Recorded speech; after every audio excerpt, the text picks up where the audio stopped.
నమస్తే, welcome to Suman TV. నేను మీ ప్రేమ్. ఇవాళ మనతో ఉన్నారు స్టాక్ మార్కెట్ అనలిస్ట్ సుందరామరెడ్డి గారు. నమస్తే సార్. నమస్తే సార్, నాకు ఒక డ్రీమ్ అనుకోండి, కళ అనుకోండి, ఒక అంబిషన్ అనుకోండి సార్. నా ఏజ్ 50 వచ్చే లోపల ఒక 5 ఇయర్ నా అకౌంట్లో ఉండి హ్యాపీగా లైఫ్ని లీడ్ చేసి రిటైర్మెంట్ లాగా ఒక ప్లాన్ చేస్తున్నాం సార్. ఇప్పుడు నా ఏజే కాదు, నాకన్నా పెద్దవాళ్ళు ఉండొచ్చు, నాకన్నా చిన్న వాళ్ళు ఉండొచ్చు. చాలా middle class, upper middle, loyal middle వాళ్ళకి ఇది ఒక డ్రీమ్ లాగా ఉంటుంది సార్. దీన్ని చేయాలి, దీన్ని రీచ్ అవ్వాలంటే మీరు ఇచ్చే సలహా ఏంటి సార్? అసలుకి నార్మల్గా ఏమంటారు? డెఫినెట్గా గోల్ ఓరియంటెడ్ ఆ థాట్ రావటం అనేది గొప్ప విషయం అండి. చాలా మంది ఏంటంటే తర్వాత చూసుకుందాం అని చెప్పేసి అట్ని ఆలోచించడానికి కూడా భయపడతా ఉంటారు. అలాంటిది నాకు 50 వచ్చే లోపల నాకు ఇన్ని కోట్లు కావాలి అనే థాట్ వచ్చింది చూసారా, it self is the very worth అనమాట. అది ఎక్స్ప్లోర్ చేయడానికి. ఇప్పుడు ఏదైనా సరే మీరు ఎర్న్ చేసి ఎంతకంత సేవ్ చేసి ఆ డబ్బుల్ని ఎంతకంత మంచి వెహికల్లో ఇన్వెస్ట్ చేయడం ద్వారా మనీ గ్రో అవుతూ ఉంటుంది.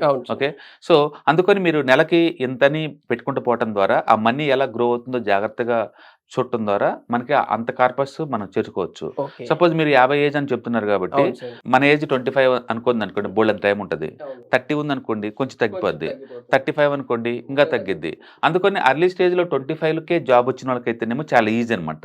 తక్కువ డబ్బుతోటి రీచ్ అవ్వచ్చు టార్గెట్ ని. అదే 35 ఏజ్ వచ్చింది అనుకోండి, అప్పటికే చాలా లేట్ అయింది కాబట్టి, అండ్ ఆల్మోస్ట్ 10 years లేట్ అయింది కాబట్టి, తక్కువ టైం ఉంది కాబట్టి ఎక్కువ డబ్బులు పెట్టాల్సి ఉంటుంది అనమాట. ఓకే, సో ఏదైనా సరే ఒక ప్లాన్ చేసుకుంటే అచీవ్ అయినా కాకపోయినా ప్రాబిలిటీ పెరిగిద్ది అనమాట మనకి. ఓకే, సో ఇప్పుడు మనం చెప్పుకున్నాం 25 ఏజ్ అనుకోండి, రిటైర్మెంట్ కావడానికి ఇంకా 24 years ఉంది 50 కావడానికి. 5 కోట్లు కావాలి అంటే యావరేజ్ మీద ఒక 10% పోర్ట్ఫోలియో కానీ గ్రో అయితే ఓకే నువ్వు ఆల్మోస్ట్ 2 lakh పెట్టాల్సి ఉంటుంది ప్రయాణం. అంటే సంవత్సరం మొత్తం మీద అంటే నెలకి 16,000 రూపాయలు సేవ్ చేయాలి మీ ఖర్చులు పోను. ఆ డబ్బుని కనుక మీరు 10% రిటర్న్స్ వచ్చేసి వాటికి పెడితే అంటే మీరు ఆ 5 crores చేరగలుగుతారు. ఈజీగా చేరిపోవాలి. ఈజీగా చేరుతారు. ఎందుకంటే మనం వేసిన 10% కదా. 10% చాలా ఈజీగా వస్తుంది. ఎందుకంటే నిఫ్టీ బీస్ అంటే నిఫ్టీని ఒక ETF లాగా ఇండెక్స్ ఫండ్ లాగా తీసుకుంటే గత 20 years యావరేజ్ రిటర్న్స్ 15% అండి. 15%. కానీ మనం ఇక్కడ పెట్టింది 10 వేసాము యావరేజ్ మీద. అంటే యావరేజ్ మీద 10 వేసాము. కాబట్టి ఇక్కడ ఏంటంటే ఆ టైంలో మార్కెట్ ఆల్ టైమ్ హైలో ఉంటేనేమో మనకి ఈజీగా ఇంతకంటే ఎక్కువ వస్తుంది. ఆ టైంలో మార్కెట్ ఎప్పుడు వాలటిలిటీ అవుతుంది కదా, డౌన్ లో ఉంటే మాత్రం ఇంతకంటే తక్కువ వచ్చింది అనమాట. అందుకని ఏంటంటే మార్కెట్ ఆల్ టైమ్ హైలో ఉన్నప్పుడు, ఆ ఏజ్ దగ్గరలో ఉన్నప్పుడు ఈ ఫండ్స్ మొత్తాన్ని డెట్ ఫండ్స్ కి అలా షిఫ్ట్ చేయడం ద్వారా ఈ మనీని ప్రొటెక్ట్ చేసుకోవచ్చు అనమాట. కాబట్టి నెలకి 16,000 కనుక పక్కన పెట్టుకుంటే 25 ఏజ్ ఉన్నోళ్ళు నెలకి 16,000 పక్కన పెట్టుకుంటే, లేదా ఇయర్లీ 2 లక్షల రూపాయలు పెట్టేసుకొని 10% అండ్ అబోవ్ గ్రోత్ రేట్ ఉన్న చోట కనుక మన డబ్బు కనుక ఇన్వెస్ట్ చేస్తే 5 కోట్లు వస్తాయి 50 సంవత్సరాల కల్లా. మనం ఏదైనా సరే కమిట్మెంట్ అనుకోవటం చాలా ఈజీ అండి, దాన్ని ప్రాక్టీస్ చేయటం చాలా కష్టం. ఎందుకంటే ఏజ్ 25 ఏజ్ కుర్రోళ్ళు ఏంటంటే వాళ్ళు ఎవరైనా కారు కొన్నారనుకోండి, ఆ మోజు కారు మీదకి వచ్చింది. కారు కొన్న కాడ నుంచి ఆ car maintenance cost monthly 5 lakh పోద్ది. అది 5,000 అవుద్ది కారు మెయింటెనెన్స్ ఛార్జెస్. అంటే కారు 10 lakh పెట్టి కొన్నారనుకోండి, విత్ ఇన్ 10 years కల్లా మళ్ళీ అది అయిపోద్ది. ఆ టైప్ వాటికి డైవర్స్ కాకుండా ఇలా గోల్ ఉండటం వల్ల ఏంటంటే ఒక ఫోకస్కి వెళ్ళిపోతారనమాట. అందుకని గోల్ అంటే చాలా మంచిది. ఎవరికైనా సరే రీచ్ అయినా రీచ్ కాకపోయినా గోల్ని, ఆ గోల్ ఉండటం ద్వారా ఏంటంటే ఈ డిస్టర్బెన్స్ తగ్గించుకుంటారనమాట. అందుకని మనీ రాంగ్ ఎవ్రీ మంత్ ఈ 16,000 తీసుకొచ్చేసి ఈ గోల్ కోసం పెట్టేసుకుంటారు. రెస్ట్ ఆఫ్ ద మనీ తోటి మీరు కావాలంటే ప్లాన్ చేసుకోవచ్చు. మీకు బ్యాక్గ్రౌండ్లో మీ పేరెంట్స్ ఎవరైనా ఫైనాన్షియల్ కాన్షియస్ లో ఉండి, లేకపోతే ఈ క్యాండిడేట్ ఆల్రెడీ ఫైనాన్షియల్ బ్యాక్గ్రౌండ్తో వస్తేనే, అంటే లైక్ CA, ICW, CS ఇలాంటి సబ్జెక్ట్తో వస్తే తప్ప ఎట్ ద ఏజ్ ఆఫ్ 25లో అంత బ్రైట్గా ఎవరు ఆలోచించరు. అంటే 30కి అయితే చాలా మంది ఆలోచిస్తారు, మైండ్ కొంచెం మెచ్యూరిటీ వచ్చింది కాబట్టి. కానీ 5 సంవత్సరాలు లేట్ అయింది కాబట్టి మీరు పెట్టాల్సిన అమౌంట్ ఏంటంటే 16,000 కాదు, 33,000 నెలకి. లేట్ అయినందుకు మీరు రెస్ట్ ఆఫ్ ది లైఫ్ లో నీ 50 వచ్చేంత వరకు నెలకి 33,000 పెట్టాల్సి ఉంటుంది, లేదా సంవత్సరానికి 4 లక్షలు పెట్టాల్సి ఉంటుంది. లేట్ ఎందుకు? చాలా మంది 30 ఏజ్లో రిలీజ్ అవుతారండి. అప్పటికేంటంటే కొలీగ్స్ వాళ్ళు పరిచయం అవుతారు, కొంచెం రిటైర్మెంట్ ప్లాన్ కొంచెం థింక్ చేస్తారు, ఆ వైపు కొంచెం ప్లాన్ చేస్తారనమాట. సో ఇదైతే చాలా మందికి ప్లాన్ చేయడం రెడీగా ఉంటారు. 30లో ఇంకా లేట్ అయింది, 35లో ఆలోచన వచ్చింది అనుకోండి, ఇలాంటిది బాగా లేట్ అయింది కదా, నెలకి 73,000 పెట్టాలండి. 73,000 పెట్టాలి ఫర్ మంత్. ఇయర్లీ 8.5 లక్షలు పెట్టాలి, ఆల్మోస్ట్ 9 లక్షలు పెట్టాలి నువ్వు సేవింగ్స్. 9 లక్షలు మేము పెట్టాలంటే శాలరీ ఎంత ఉండాలో ఆలోచించంగా.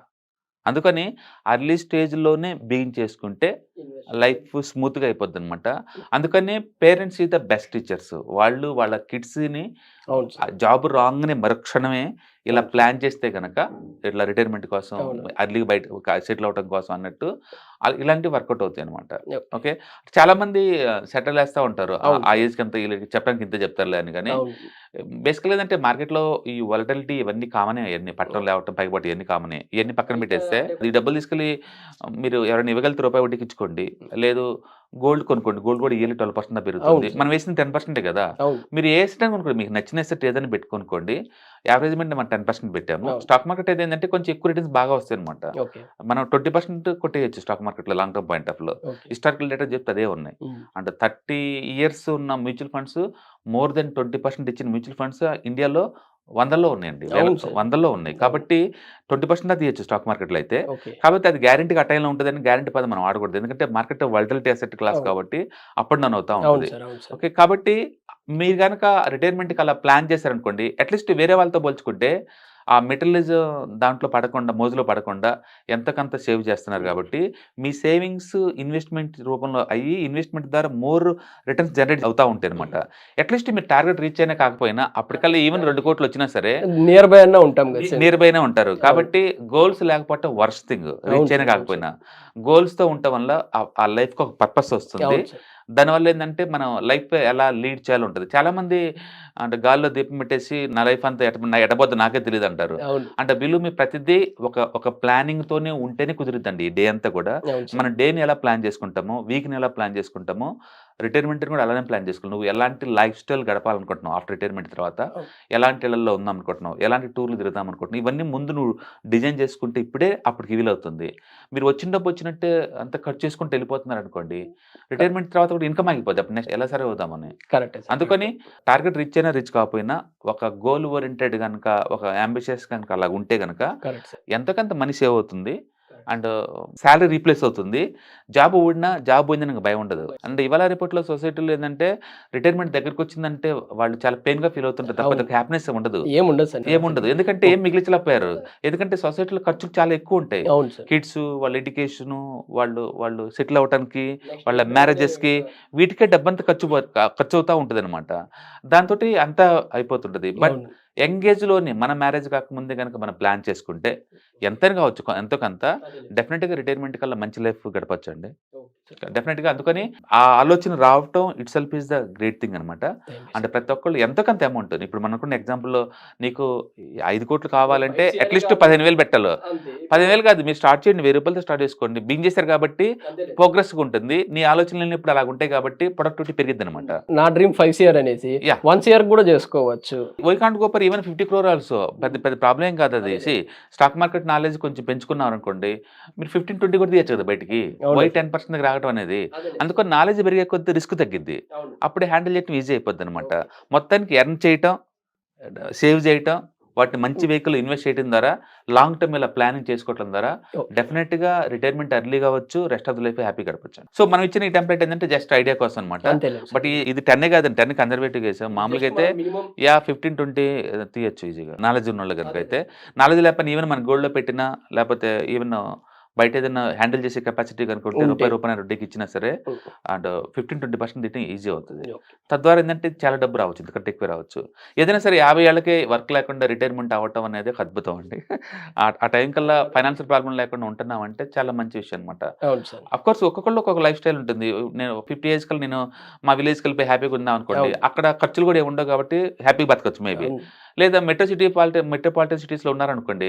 మీ 5,00,00,000 కూడా నథింగ్ ఆడ ఆ లైఫ్ స్టైల్‌కి. ఇంకా చాలా పోవచ్చు కూడా. అవును సార్. అందుకని లైఫ్ స్టైల్ మనం డిజైన్ చేసుకున్న దాన్ని బట్టి ఉంటుంది. ఓకే. ఎలాంటి లైఫ్ స్టైల్ నువ్వు గడపాలనుకుంటున్నావో దాన్ని విజువలైజ్ అయ్యి, దాని ఖర్చులు లెక్కేసుకొని ఇప్పటికే ప్లాన్ చేసుకుంటే దాన్ని అచీవ్ అవ్వటం అనేది పాసిబుల్ అది. Thank you sir. Thank you.